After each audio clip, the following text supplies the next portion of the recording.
Thus Spake Zarathustra tells the story of a man named Zarathustra, who goes about the land sharing his wisdom with people. That's Book 1. Eventually, a divine voice commands him to accept the thought of eternal recurrence, which terrifies him. That's Book 2. But finally, he musters the needed courage to confront this thought. He actively wills the whole of his life, and even of existence itself, in all its good and bad.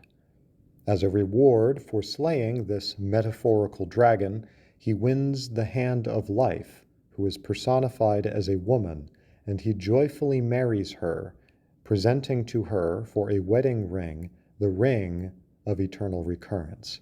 That's the end of Book 3. The fourth and final book is disconnected from the others, and it was in fact it wasn't for public retail originally. It was privately distributed to Nietzsche's closest friends, and it serves as a kind of appendix to the book.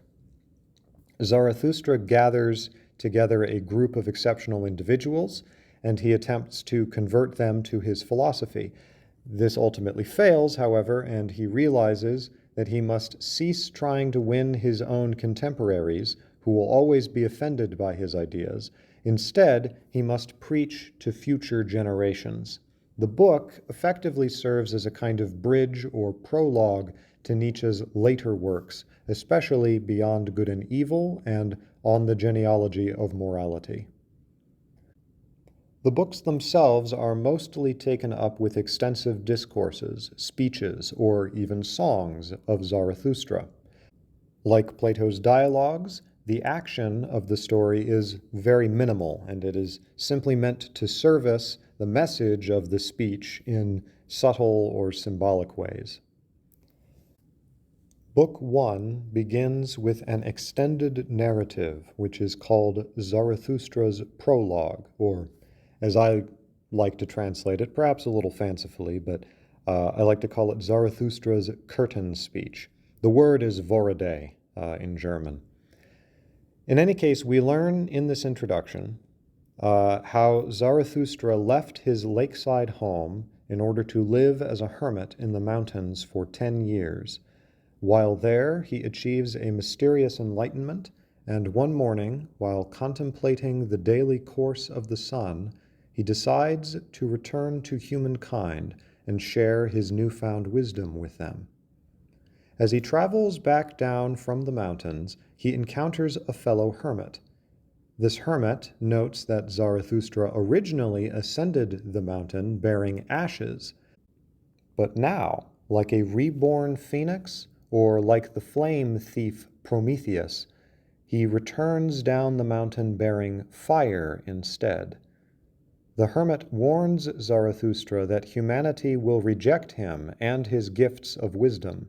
He is better off forgetting about humankind and worshiping God in the woods instead.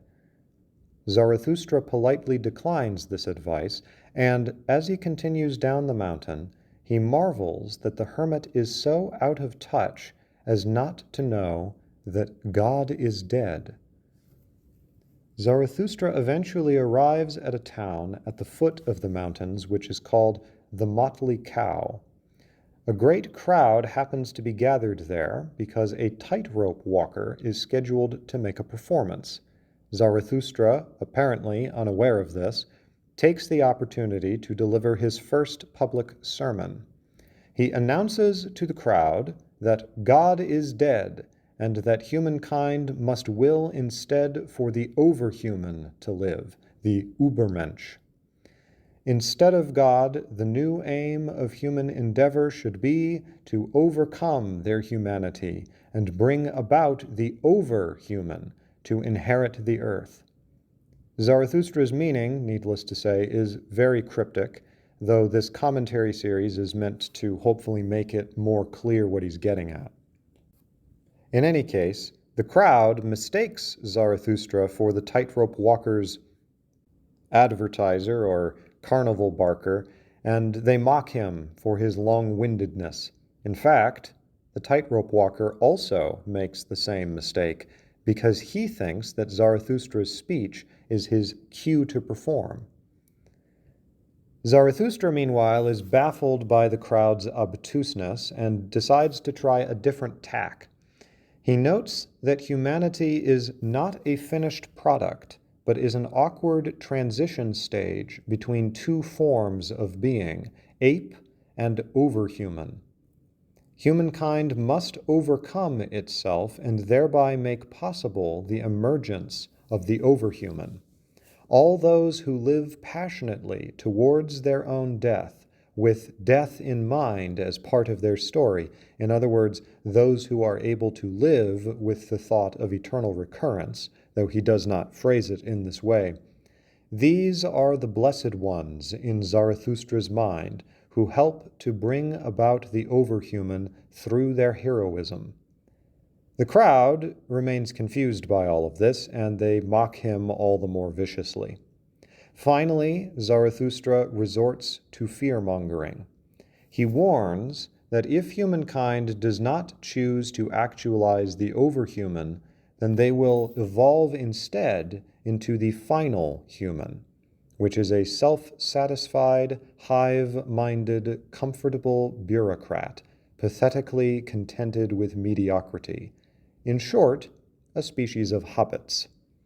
But, to Zarathustra's horror, the people immediately and enthusiastically assent to the final human as their ideal. Meanwhile, the tightrope walker has reached the halfway point of the rope, thus resembling the position of humanity, standing precariously between ape and overhuman. At this point, a demonic jester suddenly appears to join the walker on the tightrope.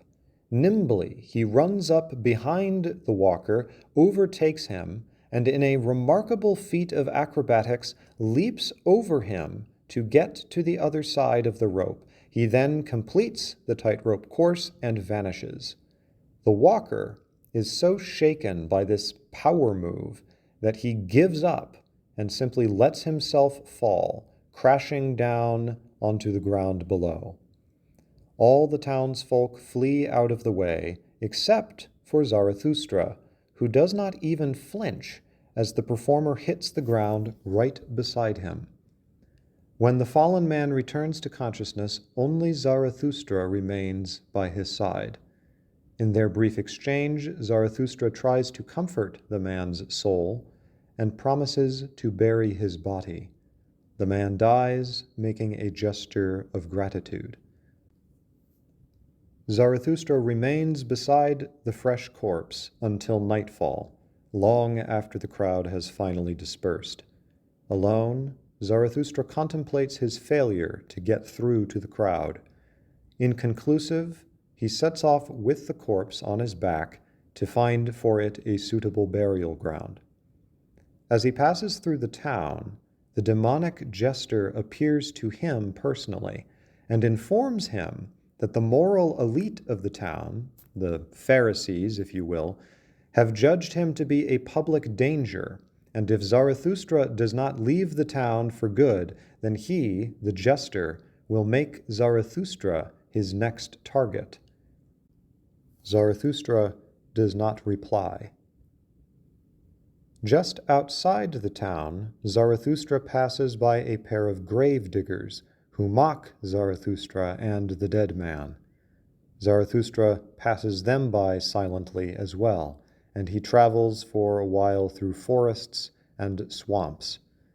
At last he stops at the house of yet another hermit and asks him for provisions.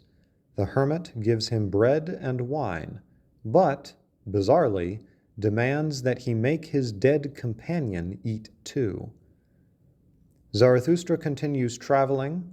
Finally, he halts at a hollow tree and stows the corpse inside while he himself sleeps on the ground. The next morning, he has an epiphany.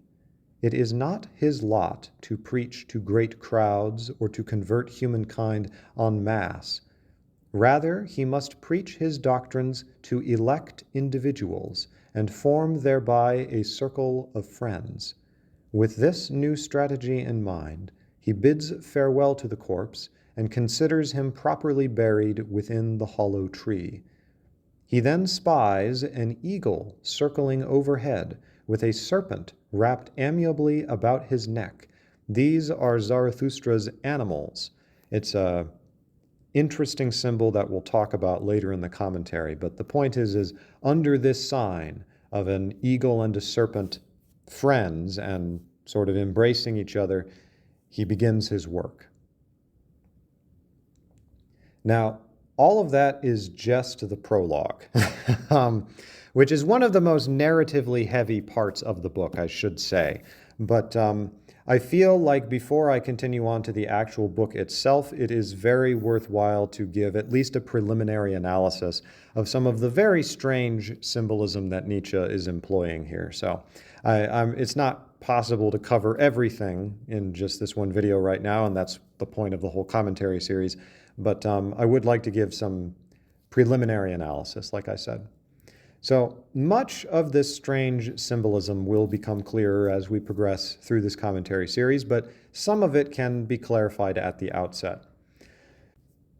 Zarathustra begins the prologue on a mountaintop, the highest place, and he ends near a swamp, the lowest place. Between these two poles, the story is actually rather symmetrical. Zarathustra begins by declaring his intent. He passes by a hermit. He enters the town. He fails to convert anyone there. He leaves the town. He passes by a second hermit. And the next morning, he declares his modified intent.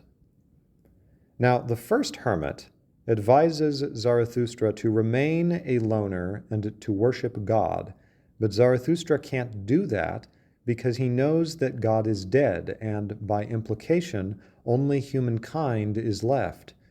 This first hermit is a stingy misanthrope.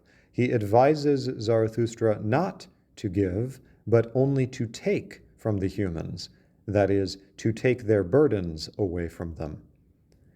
The second hermit is kind of the opposite. He's not actually a loner. He takes pride in offering help to any and all who pass him by, even to a corpse. He is benefited more by his giving than those to whom he gives. He is a selfish giver. Hence, he commands Zarathustra to force-feed the corpse because he makes no distinctions between the different moral needs of different people, even corpses. So he'll shove his gift down the throat of a dead man if he has to. This satirizes Zarathustra's own strategy just earlier in the town, to cast one's pearls before swine, so to speak, that is, to give one's gifts indiscriminately, and thus force one's wisdom upon many who do not want it or are not prepared for it, and perhaps may even be destroyed by it. Zarathustra's insight is to find a middle way between these two extremes. On the one hand, we have someone who has left humanity behind and advises taking rather than giving.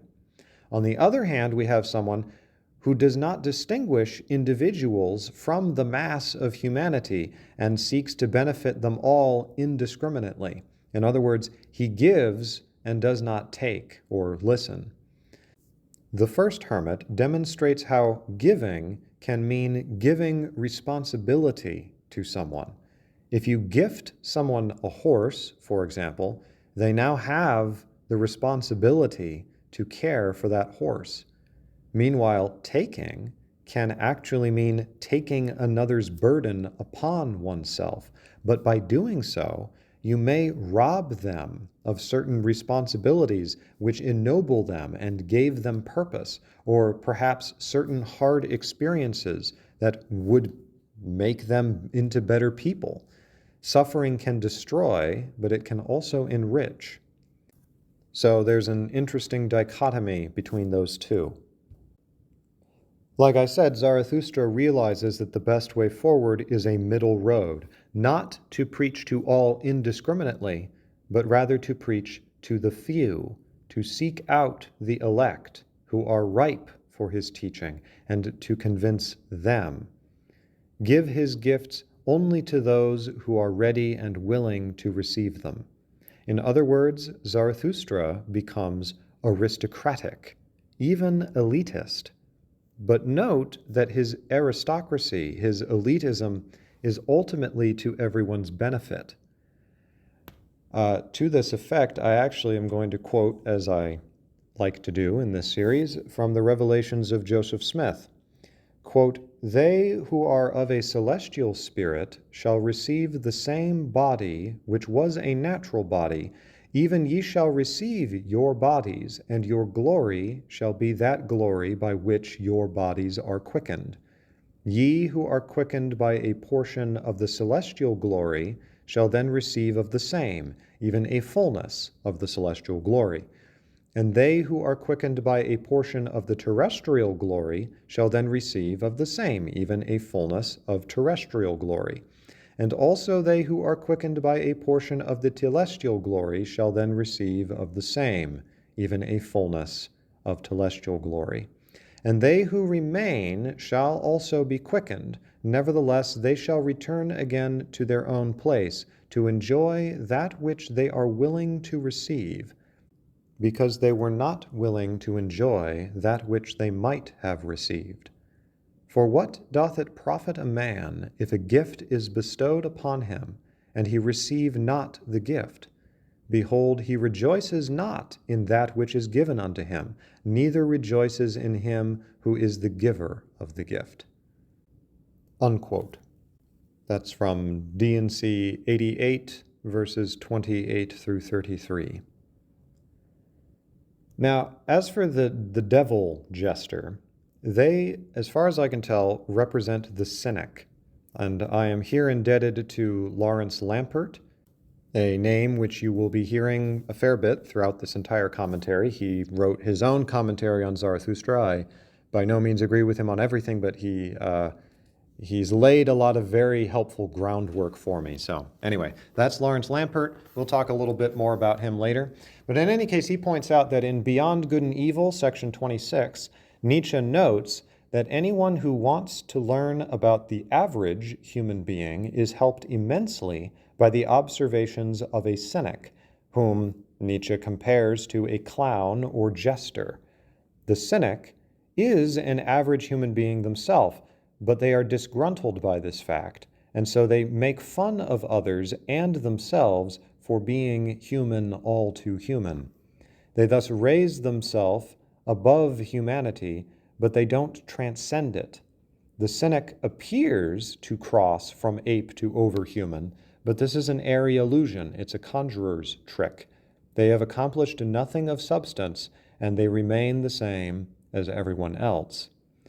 Much more importantly, though, a cynic can be fatal to someone actually trying to be heroic.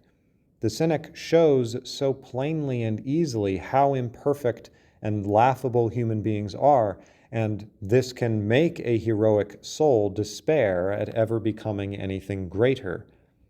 The cynic kills with mockery. The cynic tears down the great men and women of the past and of the future, showing how they were motivated by the same base drives as everyone else. Why should you think you're any different?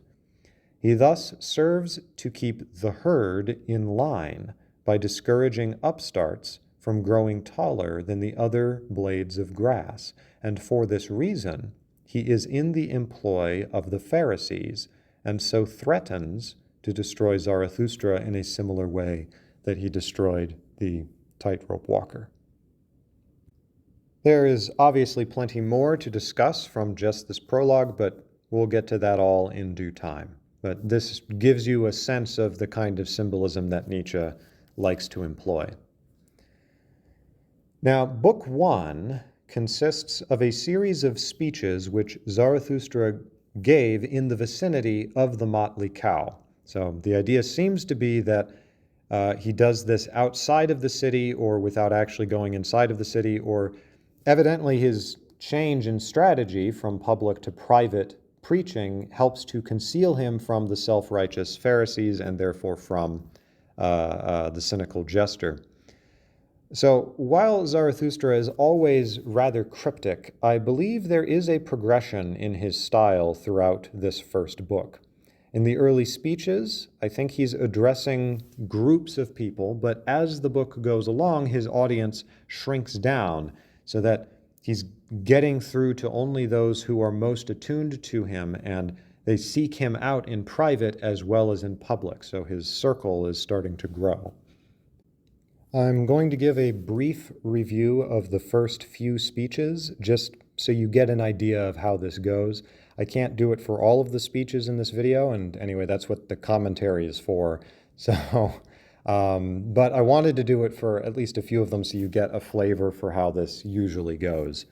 So the first speech is the famous parable of the three transformations. Many of you have probably heard this one. The first transformation is of the spirit into an obedient camel, which is heavy laden and which goes into the desert, into solitude. In the desert, the camel becomes the freedom-loving lion. That's the second transformation. This lion then seeks out and slays the great old dragon, whose name is Thou Shalt. The lion kills the dragon with the triumphant cry, I will. The death of the dragon allows for the third and final transformation of the lion into the actually free and innocent child. This strange parable is followed by a speech, not by Zarathustra, but by one of the teaching chairs of virtue, or perhaps a little more clear, professors of virtue. This speech is meant to provide a contrast with Zarathustra's own teachings. For the professor of virtue teaches that the chief purpose of virtue and of a virtue-guided life is simply to prepare oneself for a peaceful, dreamless sleep. Zarathustra admits that if life were meaningless, this would be a praiseworthy doctrine, but the days are coming when it will no longer be tenable, and all such professors will have by then nodded off. This leads into a series of 4 tightly woven discourses on the behind-worlders, on the despisers of the body, on suffering joys and passions, and on the pale criminal. The behind-worlders refers to those who seek the meaning of life in some realm behind reality, an afterlife or other world displaced from actual living and life, an afterlife which is, unconsciously, nothing more or less than oblivion and the end of existence. They are trying to escape their existence, and existence is fundamentally rooted in and mediated by a body. They are, therefore, the despisers of the body, which is the title of the following section. In said section, Nietzsche sows the seeds of psychoanalysis and of Jungian psychology in particular. It's really quite incredible. For he describes the body as the self, and the I, or ego, as only a rather small and relatively recent development in the economy of the body or the self. The self represents all of our ancestors' past experiences, which are written or encoded into our body, and which in turn provide the setting for our experience of reality. So to hate existence is therefore really to hate one's own body through which existence is experienced. And so really it is to hate one's own self. In Suffering, Joys, and Passions, Zarathustra lays out his own theory of virtue, not as a moral quality, but as a form of excellence, something in which one excels. In Jungian terms, this is something like the dominant function. One's virtue is like a lover. One can, of course, have multiple virtues, multiple lovers, but they are likely to bicker with each other and seek sole possession of their beloved, and this inner war can lead to one's destruction. Zarathustra then gives an example of such a destruction with the pale criminal. He is a Raskolnikov-like figure. I find it hard to believe he was not, in fact, inspired by Nietzsche's reading Dostoevsky. Anyway, the pale criminal is someone who has failed to overcome and symphonize their inner virtues, that is, harmonize their inner virtues or their drives, their instincts, into a greater symphony. And out of the inner pain and inner conflict and frustration and resentment of all of that, the pale criminal has become a murderer. He's lashed out at the world in that way. But Zarathustra adds, quite provocatively, that at least the pale criminal did not settle for a passionless, comfortable, half-and-half existence like his judges. This series of speeches is capped off by On Reading and Writing, where Zarathustra discusses his unusual, cryptic, parable-like style of speaking and reasoning in a very unusual, cryptic, parable-like style of speaking and reasoning. So it's kind of funny there. So again, for me to give brief summaries of every speech in Thus Spake Zarathustra, even in just the first book, it would take too long for just one video. But I wanted to give you a taste of it and to show you how one speech tends to lead into the next in subtle ways, and also to give you a taste of the kinds of things that Zarathustra talks about. By the end of Book 1, which really is just a series of speeches that's very plot light, Zarathustra has gathered a group of loving disciples. In the final scene, they gift to him a staff, which is crowned with a golden ball which resembles the sun and is embraced by a serpent. Zarathustra is deeply moved, and he then gives them all a kind of test of initiation. He shall leave them and return into the mountains. Their charge is to find themselves, even to lose Zarathustra in order to find themselves, so that they might graduate from being mere followers of Zarathustra to being his friends and co-creators. Book 2 begins with Zarathustra waiting in the mountains for his disciples to ripen into co-creators. However, he has a dream where a child bids him to look into a mirror. Zarathustra looks and is horrified to see not his normal reflection, but the visage of a devil. Upon awakening, he concludes that his teachings are being corrupted, and the time has indeed come for him to return to his disciples and guide them. For unclear reasons, at least to me right now, hopefully I'll figure it out by the time I get there in the commentary, his friends are no longer to be found near the Motley Cow, but for some reason they are residing on the Blessed Isles across the sea. That's what he calls them, the Blessed Isles. There's a lot of symbolism there, I know that, but I haven't worked it into a system yet. Anyway, he goes to join them on the Blessed Isles, and that is the setting for the second book. There he delivers another series of speeches, which are meant presumably to further explain his ideas and correct the problems that have arisen in his doctrine. These begin with the speech on the Blessed Isles, and they end with the speech on the famous philosophers. At this point, we get a series of 3 songs called the Night Song, the Dance Song, and the Grave Song. These 3 songs mark the midpoint of all of Thus Spake Zarathustra, books 1 through 3. The dance song, in particular, is the very pivot of the whole book. In it, Zarathustra describes a rivalry between his 2 mistresses, Lady Wisdom and Lady Life. Heretofore, Zarathustra has been courting Lady Wisdom, but he is realizing that his true love is life, not wisdom, though the 2 women are very oddly similar to each other. The dance song corresponds to a shift in the narrative, for after this point, the ideas of eternal recurrence and the will to power, which are the principles of life itself, as Nietzsche seems to understand them, these principles become explicit. They were not explicit before, but the will to power first, and then later the eternal recurrence, they become explicitly taught and explored.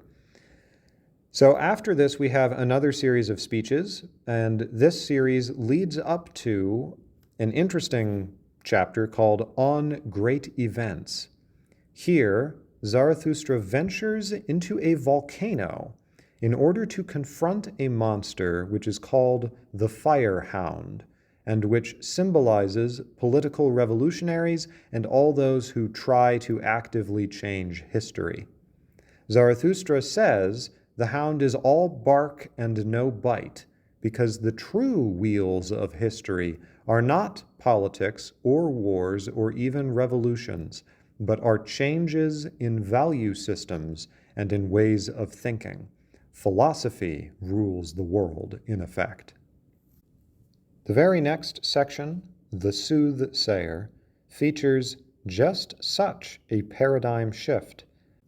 For a prophet, or soothsayer, has begun preaching that nothing has any value because there is nothing new under the sun. All is vain. In some sense, this is a kind of precursor to the eternal recurrence and the problem that it poses. Hearing this preaching induces Zarathustra to have a nightmare in which he is a lone guardian of a kind of mausoleum filled with glass coffins, through which he can see the past in some sense, in the form of dead bones. So everything has already happened. It's almost like a tomb at the end of the world in a way. But then one day, a great storm blows a black coffin inside of the mausoleum. The lid opens, and out of this Pandora's box emerge a startling parade of psychedelic images. Child-sized butterflies are one of the few crazy things that come out of that coffin.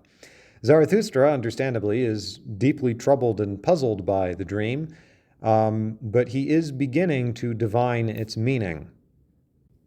This is revealed in On Redemption, where Zarathustra is accosted by a troop of cripples led by a hunchback.